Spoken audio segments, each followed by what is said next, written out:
কি ভাই, মন খারাপ? আজকে ইন্টারমিডিয়েটের রেজাল্ট প্রকাশিত হয়েছে, তাই না?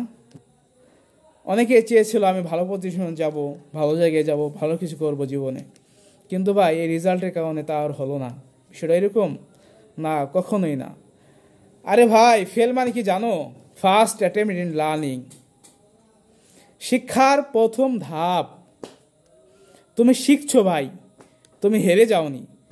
তুমি ফেল করছো মানে তুমি হেরে গেছো, বিষয়টা এরকম না ভাই, না, এরকম না।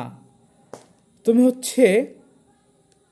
একটু থেমে গেছো, কিন্তু তুমি হেরে যাওনি। আজকে বাড়ি থেকে, সমাজ থেকে, পরিবার থেকে কত চাপ, তাই না? তারা চাপ দিচ্ছে, তোর দ্বারা হলো না, তোর দ্বারা ভালো রেজাল্ট করা হলো না, তোর দ্বারা আমরা আশা করেছিলাম ভালো রেজাল্ট, কিন্তু তুই পারলি না। ভাই শুনেন, আপনার সাফল্যের ভাগ সবাই নেবে, কিন্তু দুঃখের ভাগ আপনাকেই নিতে হবে।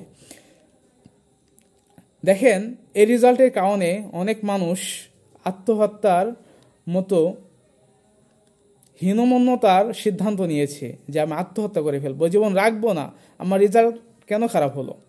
ভাই শোনেন, আপনি যদি আত্মহত্যা করেন তাহলে এই দুনিয়া থেকে আপনিই চলে যাবেন, আর সবই ঠিক থাকবে।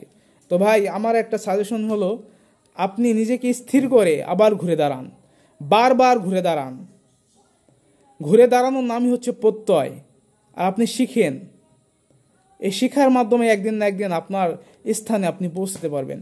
তো ভাই, লাস্ট ওয়ার্নিং সেটা হচ্ছে, আপনি ঘুরে দাঁড়ান, আপনি পারবেন, আপনার দ্বারাই সম্ভব। হ্যাঁ।